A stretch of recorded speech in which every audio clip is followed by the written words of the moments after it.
नमस्ते। एक सवाल है जो अक्सर हमारे मन में आता है, खासकर जब हम शिक्षा के बारे में सोचते हैं। वो ये है कि एक बच्चे का दिमाग काम कैसे करता है? क्या वो एक खाली बर्तन है जिसमें हम बस ज्ञान भरते जाते हैं, या फिर एक नन्हा वैज्ञानिक है जो अपनी दुनिया की खोज खुद कर रहा है? आज हम इसी पहेली को थोड़ा सुलझाने की कोशिश करेंगे। हमारे पास शिक्षक पात्रता परीक्षाओं जैसे सीटीईटी और टेट के लिए तैयार की गई कुछ अध्ययन सामग्री हैं, जिसमें कुछ बहुविकल्पीय प्रश्न हैं। जी, और हमारा मकसद सिर्फ सही जवाब पर निशान लगाना नहीं है। हम इन सवालों को एक एक औजार की तरह इस्तेमाल करेंगे ताकि हम बाल विकास और शिक्षा के पीछे के जो बड़े विचार हैं उनको समझ सकें। हर सवाल एक दरवाजा है ना? और हम देखेंगे कि उसके पीछे कौन सी दुनिया छिपी है। बिल्कुल। तो चलिए पहले दरवाजे से ही शुरुआत करते हैं। ये प्रगतिशील शिक्षा के बारे में है। सवाल है, प्रगतिशील शिक्षा के हिमायती इनमें से किस कथन से सहमत होंगे? और विकल्प है 1, बचपन एक अलग चरण है जिसमें बच्चे के रूप में वो क्या हैं के बजाय वे वयस्कों के रूप में क्या बनेंगे ज्यादा महत्व रखता है। 2, बच्चे स्वाभाविक रूप से अच्छे होते हैं और समाज उन्हें भ्रष्ट करता है। 3, बच्चे स्वाभाविक रूप से असभ्य होते हैं और उन्हें नैतिक मानव बनाने के लिए समाजीकरण आवश्यक है। या 4, बच्चे एक सामाजिक, सांस्कृतिक, आर्थिक संदर्भ में पैदा होते हैं और ये पृष्ठभूमि उनके विकास को प्रभावित करती है। तो यहाँ बात हो रही है प्रगतिशील शिक्षा की।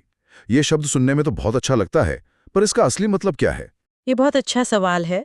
देखिए, प्रगतिशील शिक्षा जिसे जॉन ड्यूई जैसे विचारकों ने आगे बढ़ाया, वो मानती है कि शिक्षा सिर्फ किताबों और रटने तक ही सीमित नहीं है।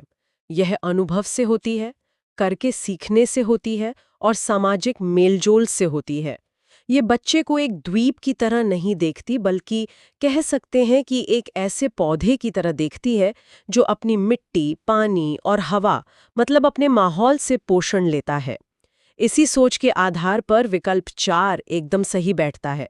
ये मानता है कि बच्चा कहाँ से आता है, उसका परिवार कैसा है, उसका समाज कैसा है, ये सब बातें उसके सीखने की प्रक्रिया का एक अटूट हिस्सा हैं। ये तो समझ आया, लेकिन परीक्षा के नजरिए से अगर देखें तो बाकी 3 विकल्प इतने गलत क्यों हैं? खासकर विकल्प 2 कि बच्चे अच्छे होते हैं और समाज उन्हें बिगाड़ देता है। ये तो सुनने में काफी दार्शनिक सा लगता है। हाँ, और यही एक पेच है, मतलब एक जाल है। विकल्प 2 रूसो के दर्शन से जुड़ा है, जो प्रगतिशील शिक्षा का एक हिस्सा तो है, पर पूरी तस्वीर नहीं दिखाता। प्रगतिशील शिक्षा सिर्फ ये नहीं कहती कि बच्चे अच्छे हैं, बल्कि ये कहती है कि बच्चे सक्रिय हैं, जिज्ञासु हैं। अब विकल्प 1 को देखिए। ये तो बच्चे के बचपन को भविष्य की तैयारी का एक स्टेशन बना रहा है, जबकि प्रगतिशील शिक्षा बच्चे के आज और उसके अनुभवों को सबसे ज्यादा महत्व देती है। अच्छा। और विकल्प 3 तो वो तो इसके बिल्कुल ही विपरीत है। यह बच्चे को एक जंगली पौधे की तरह देखता है जिसे काटकर सभ्य बनाना है। यह सोच तो प्रगतिशील शिक्षा की जड़ी पर ही वार करती है। इसीलिए सबसे व्यापक और सटीक उत्तर 4 ही है। अच्छा, तो ये सिर्फ बच्चे के बारे में नहीं, बल्कि बच्चे के पूरे इकोसिस्टम के बारे में है। इसी से जुड़ा हुआ अगला सवाल है, जो विकास के आयामों पर है।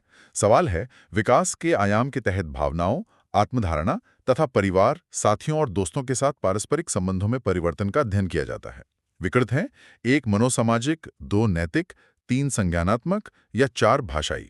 इस सवाल के शब्द ही वो जवाब की तरफ इशारा कर रहे हैं। अच्छा। भावनाएं, खुद के बारे में सोच, मतलब आत्मधारणा, और रिश्ते। इसको ऐसे समझिए कि बच्चे के अंदर सिर्फ दिमाग या शरीर का विकास नहीं हो रहा, बल्कि उसके अंदर एक पूरी कहानी चल रही है। मैं कौन हूँ? क्या मेरे दोस्त मुझे पसंद करते हैं? क्या मैं ये काम कर सकती हूँ? एरिक एरिक्सन ने इसी कहानी के अलग अलग चैप्टर्स को मनोसामाजिक विकास कहा। इसलिए सही उत्तर 1 है। यानी ये बच्चे के अंदरूनी दुनिया और उसकी बाहरी सामाजिक दुनिया का एक तरह से संगम है। तो फिर संज्ञानात्मक और नैतिक विकास ये इससे अलग कैसे हैं? बहुत महत्वपूर्ण अंतर है। देखिए, संज्ञानात्मक विकास दिमाग का हार्डवेयर और सॉफ्टवेयर है। सोचने की, तर्क करने की, समस्या सुलझाने की क्षमता, जैसा कि पियाजे ने बताया।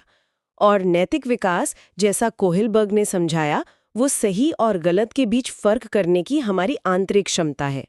लेकिन जब बात पहचान, भावनाओं और रिश्तों की आती है, तो हम मनोसामाजिक दायरे में प्रवेश कर जाते हैं। यह विकास का वो पहलू है जो हमें एक सामाजिक प्राणी बनाता है। ये बहुत स्पष्ट हुआ। तो हमने बच्चे की दुनिया को देखा, अब देखते हैं कि दुनिया बच्चे को कैसे देखती है। अगला सवाल जेंडर पर है, जो हमेशा एक उलझा हुआ विषय रहता है। सवाल है, व्यवहार, रुचियां, दृष्टिकोण, कौशल और व्यक्तित्व लक्षण जिन्हें एक संस्कृति विशिष्ट जेंडर के लिए उपयुक्त मानती है, उन्हें के रूप में संदर्भित किया जाता है और ये होते हैं। ये सवाल एक बहुत बड़ी गलतफहमी को दूर करता है। जैविक लिंग यानी सेक्स और सामाजिक जेंडर यानी जेंडर के बीच का फर्क। जैविक लिंग हमारी शारीरिक बनावट है, लेकिन जेंडर वो समाज द्वारा लिखी गई एक स्क्रिप्ट है। समाज तय करता है कि लड़कों को नीला रंग पसंद करना चाहिए और लड़कियों को गुलाबी, लड़कों को सख्त होना चाहिए और लड़कियों को नर्म। ये नियम प्रकृति ने नहीं, संस्कृति ने बनाए हैं। इसलिए यहाँ सही जवाब है 2, जेंडर भूमिकाएं सांस्कृतिक रूप से परिभाषित। ये वो भूमिकाएं हैं जो समाज हमें हमारे लिंग के आधार पर सौंपता है। तो आनुवंशिक रूप से निर्धारित वाले जो विकल्प हैं वो इसीलिए गलत हैं क्योंकि ये जेंडर को जीव विज्ञान से जोड़ रहे हैं, जबकि ये समाज शास्त्र से जुड़ा है। बिल्कुल। और जेंडर पहचान भी एक अलग चीज है। जेंडर पहचान किसी व्यक्ति की अपनी अंदरूनी भावना है कि वो कौन है। ये समाज द्वारा दी गई भूमिका से अलग हो सकती है, लेकिन सवाल में साफ साफ संस्कृति द्वारा उपयुक्त माने जाने वाले लक्षणों की बात हो रही है, जो सीधे सीधे जेंडर भूमिकाओं की परिभाषा है। ठीक है, तो हमने देखा कि हर बच्चा अलग है, उसका संदर्भ अलग है, उसकी भावनाएं अलग हैं और समाज उससे अलग अलग उम्मीदें रखता है। तो इन सबको एक क्लासरूम में एक साथ कैसे पढ़ाया जाए, यहीं पर समावेशी कक्षा का विचार आता है। हमारे पास एक अभिकथन ए और कारण आर वाला सवाल है। अभिकथन ए है, एक समावेशी कक्षा में सभी पाठ्यचर्या अनुकूलन के शीर्षक मानकों को विशेष बच्चों के लिए निम्न स्तर करने के लिए निर्देशित किया जाना चाहिए। और कारण आर है, विशेष बच्चों की मुख्यधारा की कक्षा में सीखने की कोई संभावना नहीं है। ये सवाल ये तो समावेशी शिक्षा की आत्मा पर चोट करता है। देखिए, समावेशी शिक्षा का मतलब ये नहीं है कि हम पहाड़ की चोटी को नीचे ले आएं ताकि सब चढ़ सकें। इसका मतलब है कि हम हर बच्चे को पहाड़ पर चढ़ने के लिए सही औजार दें, सही सहारा दें। अभिकथन ए मानकों को कम करने की बात कर रहा है, जो समावेशी शिक्षा का अपमान है। हम बच्चे के लिए तरीके बदलते हैं, लक्ष्य नहीं। और कारण आर तो और भी ज्यादा निराशाजनक लगता है। हाँ, ये कहना कि कुछ बच्चे सीख ही नहीं सकते। ये सिर्फ निराशाजनक नहीं है, ये भेदभावपूर्ण है और पूरी तरह से गलत है। यह धारणा समावेशी शिक्षा की नींव के ही खिलाफ है। हर बच्चे में सीखने की क्षमता होती है, बस उनके तरीके अलग हो सकते हैं। इसलिए यहाँ अभिकथन ए और कारण आर दोनों ही पूरी तरह से गलत हैं, जो हमें विकल्प 1 पर ले जाता है। समावेशी शिक्षा अवसर देने के बारे में है, उम्मीदें कम करने के बारे में नहीं। तो अब जब हमने सभी बच्चों को एक कमरे में इकट्ठा कर लिया है, तो असली सवाल यह है कि सीखना उनके दिमाग के अंदर होता कैसे है। यह हमें बाल मनोविज्ञान के 2 सबसे बड़े दिग्गजों पियाजे और वाइगोत्स्की की ओर ले जाता है। पहले पियाजे पर एक सवाल देखते हैं। सवाल पूछता है कि पियाजे के अनुसार इनमें से कौन सा कथन सही है। जीन पियाजे की दुनिया में बच्चा एक नन्हा खोज करता है, एक लोन साइंटिस्ट। वो अपने आसपास की दुनिया के साथ प्रयोग करता है और अपनी समझ खुद बनाता है। इसे ऐसे सोचिए कि बच्चे के दिमाग में जानकारी रखने के लिए फोल्डर बने हुए हैं। पियाजे इन्हें स्कीमा कहते हैं। जब उसे कोई नई जानकारी मिलती है तो वो उसे अपने पुराने फोल्डर में फिट करने की कोशिश करता है। इसी आधार पर सही उत्तर है 3। सीखने के अनुभव बच्चों की संज्ञानात्मक क्रियाओं के वर्तमान स्तर पर निर्भर करते हैं। इसका मतलब है कि आप एक बच्चे को वो नहीं सिखा सकते जिसके लिए उसके दिमाग में पहले से कोई फोल्डर ही मौजूद ना हो। सीखना मौजूदा ज्ञान पर ही बनता है। ये तो दिलचस्प है। इसका मतलब है कि पूर्व ज्ञान बहुत महत्वपूर्ण है। हाँ, तो विकल्प 1 जो कहता है कि पूर्व ज्ञान की कोई भूमिका नहीं है, वो तो सीधे सीधे गलत हो गया। जी हाँ, और विकल्प 4 जो रटने की बात करता है वो भी गलत है, क्योंकि पियाजे सक्रिय खोज और करके सीखने पर जोर देते हैं। और विकल्प 2 जो कहता है कि सिर्फ जैविक परिपक्वता ही सब कुछ है, वो भी अधूरा है। पियाजे के लिए परिपक्वता और पर्यावरण के साथ बच्चे का संवाद दोनों ही जरूरी हैं। तो पियाजे के हिसाब से बच्चा एक तरह का अकेला खोज करता है। लेकिन क्या सच में सीखना इतना व्यक्तिगत होता है? यहीं पर लेव वाइगोत्स्की की सोच एक बिल्कुल अलग और दिलचस्प तस्वीर पेश करती है। हमारे पास वाइगोत्स्की पर एक सवाल है। लेव वाइगोत्स्की संज्ञानात्मक विकास को किस रूप में देखते हैं? विकल्प हैं पर्यावरण को अपनाने की प्रक्रिया, 2 एक सहयोगात्मक प्रक्रिया, 3 एक व्यक्तिगत क्रिया या 4 एक एकीकृत प्रक्रिया। अगर पियाजे का बच्चा एक नन्हा वैज्ञानिक है तो वाइगोत्स्की का बच्चा एक सामाजिक प्रशिक्षु है, एक सोशल अप्रेंटिस।